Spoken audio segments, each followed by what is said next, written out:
Selamat datang kembali di pembahasan mendalam kita. Oke, hari ini kita mau ngobrolin sesuatu yang, wah pasti semua pernah ngerasain lah ya. Terutama pas lagi semangat banget mau bikin sesuatu yang gede. Topiknya, gimana caranya biar api motivasi itu tetap nyala? Kita bakal coba bedah bareng bab 14 dari bukunya Scott Berkun, The Myths of Innovation. Fokusnya ya itu tadi, soal motivasi. Kerasa banget kan, biasanya ide keren muncul, wah semangat yang meledak-ledak gitu. Iya, pas awal-awal ya. Nah, tapi besok paginya, pas kerjaan beneran dimulai, momentumnya itu loh, suka goyah. Betul, betul. Realitasnya kadang nggak semudah idenya. Iya kan? Tugas besar itu emang selalu nguji daya tahan kita. Mulainya sih gampang, tapi buat terus jalan pas udah mulai kerasa berat, aduh, Itu tantangan sesungguhnya. itu dia. Jadi, yuk kita bongkar bareng-bareng nih. Gimana caranya kita bisa terus maju pas semangat awal mulai redup gitu? Pertanyaan bagus banget. Dan ini menurut Berkun di bab ini ya, ini kunci dari banyak pencapaian besar. Dia nekenin banget, buat bikin sesuatu yang signifikan itu, kita harus nemuin, dan yang lebih penting lagi, kita harus bisa manfaatin sumber motivasi pribadi kita. Manfaatin ya. Iya, nggak ada satu rumus ajaib gitu. Dia bahkan nyebut para master di berbagai bidang itu sebagai ahli dalam, kutipannya, memanipulasi diri. Wah, memanipulasi diri kok kedengarannya agak intens ya, maksudnya gimana tuh? Iya, kedengarannya gitu ya. Tapi maksudnya bukan konotasi negatif kok. Lebih ke kemampuan buat ngerti psikologi diri sendiri, terus secara sadar kita gunain itu buat dorong diri ngelakuin hal-hal yang susah. Hal-hal yang mungkin orang lain pada ngehindar gitu. Berkun nggak nawarin resep pasti sih. Oh, oke. Lebih kayak dia bilang, peta harta karun motivasi. Ada penanda jalannya, ada petunjuknya, tapi ya rutenya kita cari sendiri. Kadang perlu sedikit keberuntungan juga, dia pakai metafora tulang dadu gitu. Peta harta karun ya, bukan buku panduan. Betul. Yang menarik tuh gimana kita bisa ngenalin dan make pendorong internal ini. Jadi ini bukan soal nyari tombol ajaib gitu ya, tapi lebih ke kenalan sama tuas-tuas di dalam diri kita, terus tahu kapan mesti nariknya. Nah, persis gitu. Oke, ini kedengeran lebih realistis sih daripada panduan instan. Sip, sip. Mari kita lihat deh beberapa penanda jalan yang Berkun tunjukin. Salah satu yang dia bahas, dan ini mungkin agak bikin kaget nih, itu kemarahan. Ah iya, anger. Kemarahan jadi motivasi. Agak aneh ya dengernya. Tapi coba deh Anda pikirin, pernah nggak sih ngerasa kesel banget sama sesuatu? Entah itu ketidakadilan, sistem yang jelek, atau produk yang bikin kecewa banget, sampai Anda ngerasa, wah harus ada yang dilakuin nih. Apa yang bikin Anda geram di lingkungan Anda? Rasa kesel itu cuma jadi gerutuan doang? Atau bisa jadi, pemicu buat bergerak? Ini salah satu poin Berkun yang lumayan provokatif memang.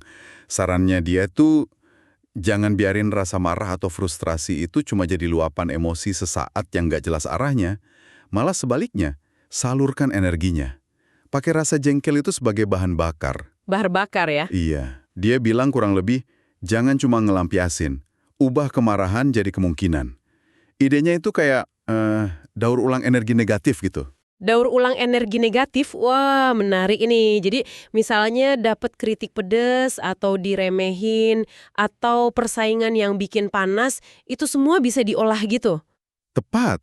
Berkun nyaranin buat ambil energi itu, terus bentuk ulang jadi sesuatu yang positif, yang konstruktif, ubah jadi dorongan buat bikin karya atau solusi yang bagus banget, yang nggak bisa dibantah lagi, yang bisa ngejawab kritik atau ngatasin sumber frustrasi awal tadi. Oh, jadi kayak, Kayak alkimia emosional gitu. Ngubah timah kemarahan jadi emas pencapaian. Kita aktif nanya ke diri sendiri, oke, gue marah nih soal ini. Terus, tindakan nyata apa yang bisa gue lakuin? wah ini mengubah cara pandang sih. Kemarahan bukan cuma emosi negatif yang perlu dihindari ya, tapi bisa jadi sumber energi kuat kalau dikelola dengan sadar. Betul. Tapi ya pasti bukan cuma marah doang kan sumbernya. Berkun pasti bahas yang lain juga dong yang mungkin lebih positif rasanya. Kayak keyakinan gitu mungkin. Iya, betul sekali. Sumber motivasi berikutnya yang dia bahas dan ini kuat banget. Keyakinan. Belief. Ini soal seberapa dalam Anda percaya sama nilai dan pentingnya kerjaan yang lagi Anda lakuin. Nilai pekerjaan ya. Iya, pas kita yakin banget kalau apa yang kita kerjain itu ada artinya, entah buat diri sendiri, komunitas, atau bahkan dunia, keyakinan itu bisa jadi kayak jangkar yang kuat banget pas lagi ada badai kesulitan. Seberapa kuat sih emangnya pengaruh keyakinan ini? Apa benar bisa bikin kita ngelakuin hal yang kelihatannya, ya ampun, nggak masuk akal buat orang lain? Wah, bisa banget. Berkun ngamatin kalau banyak inovator hebat itu punya keyakinan yang kuat banget sama visinya. Kadang sampai di titik yang orang luar nganggapnya wah ini orang keras kepala banget atau malah delusi gitu. Oh ya, Tapi justru keyakinan ini yang ngasih mereka ketahanan yang luar biasa buat terus maju. Meskipun ya ditolak, gagal, diraguin banyak orang. jadi keyakinan itu, Keyakinan sama kenapanya di balik kerjaan kita itu bisa bikin kita tahan banting ngejalanin gimananya yang susah. oke. Jadi kayak kompas internal ya yang nunjuk terus ke tujuan, meskipun lagi banyak kabut keraguan gitu. Ini sumber energi yang lebih mulia mungkin ya dibanding marah tadi. Terus gimana sama kebanggaan, pride?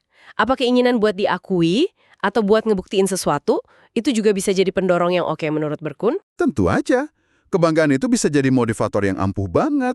Keinginan buat dapat pengakuan atas kerja keras kita, dihormati karena keahlian kita, atau bahkan, ya itu tadi, dorongan buat ngebuktiin orang yang ngeremehin kita itu salah. Semua ini bisa micu usaha yang luar biasa. Berkitung melihatnya sebagai sumber energi yang sah kok. Menarik loh ini. Kadang kan kita suka dibilangin, jangan cari-cari pengakuan lah. Tapi di sini justru dilihat sebagai pendorong potensial. Ada jebakannya nggak sih di sini? Potensi jebakannya mungkin ada ya kalau kebanggaan jadi satu-satunya motivasi. Atau kalau jadi arogan gitu. Ah, iya benar. Sehat, kebanggaan itu bisa berfungsi kayak standar kualitas internal kita. Rasa bangga sama hasil karya yang bagus, itu bikin kita nggak mau ambil jalan pintas. Lebih merhatiin detail, bikin sesuatu yang benar-benar bisa kita pertanggungjawabin. Tantangan, apalagi yang ngeremehin kemampuan kita, itu sering banget bisa nyalain rasa bangga ini secara efektif. Oke. Jadi ini bukan soal pamer ya, tapi lebih ke ngejaga standar pribadi sama ngejawab tantangan. Masuk akal, masuk akal. Oke, jadi udah ada kemarahan, keyakinan, kebanggaan. Ada lagi nggak? Gimana sama hubungan sama orang lain? Misalnya, keinginan biar karya kita nyampe ke orang lain gitu. Itu bisa jadi motivasi juga. Bisa banget. Berkun nyebutnya kebutuhan akan audience, need for an audience. Ini dorongan yang muncul dari keinginan biar kerjaan kita dilihat, didengar, dipakai, atau ngasih dampak lah buat orang lain. Oh, Tahu kalau ada orang yang nungguin hasil karya kita, atau tahu kalau karya kita bisa ngebantu atau ngehibur orang lain, itu bisa jadi motivasi kuat. Apalagi buat ngelewatin tahap-tahap akhir yang seringnya bikin capek banget. ini saya relate banget nih. Kadang ngebayangin ada yang bakal baca tulisan atau make produk yang lagi dibikin, itu bisa ngasih energi ekstra buat nyelesain detail-detail terakhir yang, aduh, ngebosenin banget. Nah, kan? Jadi koneksi sama pengguna akhir ini penting ya? Penting banget buat banyak orang. Ini ngasih tujuan eksternal yang konkret gitu. Jadi nggak cuma soal kita sama kerjaan kita doang, tapi soal jembatan antara karya kita sama dunia luar. Keinginan buat berbagi, buat nyambung lewat karya, itu bisa jadi pendorong kuat buat benar-benar nyelesain dan nge-publish apa yang udah kita mulai. Biar nggak cuma disimpan di laci aja gitu. Oke. Jadi udah ada marah, yakin, bangga, butuh audiens. Semuanya kedengeran kuat ya sebagai pendorong. Tapi kadang nih, rasanya ada dorongan lain yang lebih simpel, lebih dasar gitu. Pernah nggak sih Anda ngerasa, pokoknya gue harus selesaiin ini, harus kelar. Gitu aja. Cuma karena udah dimulai. Nah, itu dia poin berikutnya. Kebutuhan untuk menyelesaikan, need to finish. Berkin nyorotin ini sebagai dorongan intrinsik yang kuat buat banyak orang. Ada semacam rasa nggak nyaman secara psikologis kalau ninggalin sesuatu setengah jadi. Oh iya, kayak ada yang ganjel gitu ya. Persis. Kepuasan tersendiri itu datang dari tindakan menyelesaikan itu sendiri. Lepas dari hasilnya nanti spektakuler atau biasa aja. Jadi ini bukan soal hasil akhirnya harus sempurna atau dipuji orang, tapi lebih kerasa lega dan tuntas karena berhasil nutup satu lingkaran kerjaan gitu ya. Tepat sekali. Ini soal dorongan internal buat mencapai closure, penutupan. Buat sebagian orang, ini motivator yang konsisten banget. Mereka mungkin nggak terlalu kegerak sama kemarahan, atau nggak butuh audiens gede, tapi rasa gatal buat nuntasin apa yang udah dimulai, itu yang bikin mereka terus gerak. Ini soal disiplin internal buat ngelihat sesuatu sampai akhir. Wah, ini menarik ya. Seringnya kan kita fokus ke goal gede di ujung, tapi ternyata proses menyelesaikannya itu sendiri bisa jadi sumber motivasi. Oke, nah satu lagi nih yang sering banget disebut-sebut sebagai motivator paling kuat, cinta, love. Gimana Berkun bahas ini? Cinta dalam konteks ini ya, itu lebih ke gairah, passion yang dalam banget sama kerjaan itu sendiri. Cinta sama prosesnya, sama subjeknya, sama tantangan yang dikasihnya. Pas Anda benar-benar cinta sama apa yang Anda lakuin, usaha keras yang dibutuhin itu seringkali nggak kerasa kayak beban kerja. Oh, ya. Jadi kayak apa dong? Lebih kayak kesempatan buat terlibat dalam sesuatu yang Anda nikmatin. Kayak main gitu rasanya. Wah, ini mungkin yang paling ideal ya. Kalau udah cinta, kayaknya semua jadi lebih ringan gitu. Ideal sih, tapi ya nggak selalu gampang ditemuin atau dipertahanin juga. Tapi pas ada, wah ini sumber motivasi yang luar biasa kuat dan berkelanjutan. Koneksi emosional yang dalam sama kerjaan itu bisa bikin kita rela korbanin waktu dan tenaga lebih banyak, tahan banting lewatin kesulitan, dan terus belajar sama berkembang di bidang itu.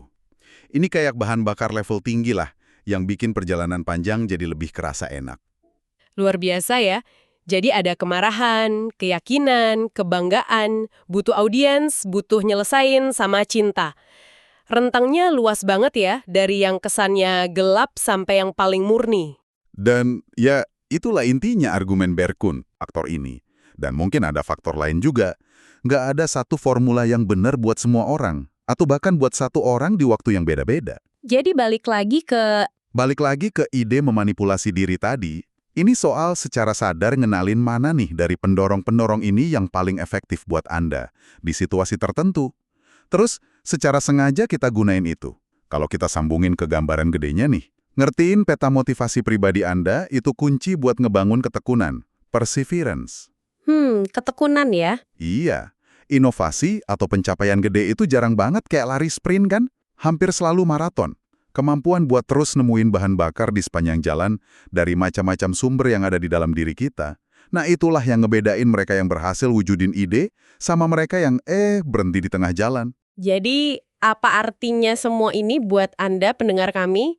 Pesannya jelas banget ya, jangan nunggu motivasi dateng kayak wangsit dari langit gitu. Haha, iya betul. Kenali diri Anda. Coba perhatiin, apa sih yang benar-benar bikin Anda gerak? Apa itu rasa frustrasi yang ngebakar? Keyakinan yang teguh?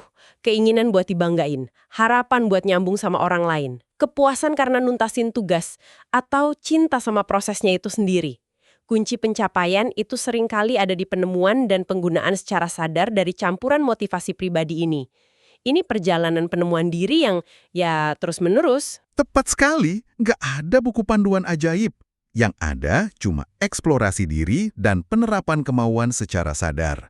Ngertiin mesin motivasi internal Anda itu aset terbesar pas ngadepin tantangan yang pasti adalah dalam setiap usaha yang berarti. Nah, sebagai penutup nih, mungkin ada satu pertanyaan buat Anda renungin lebih dalam. Setelah dengar macam-macam kemungkinan sumber motivasi ini dari marah sampai cinta, coba deh identifikasi mana dari sumber-sumber ini yang paling kuat dorong Anda saat ini dalam proyek atau tantangan yang lagi Anda hadapin sekarang.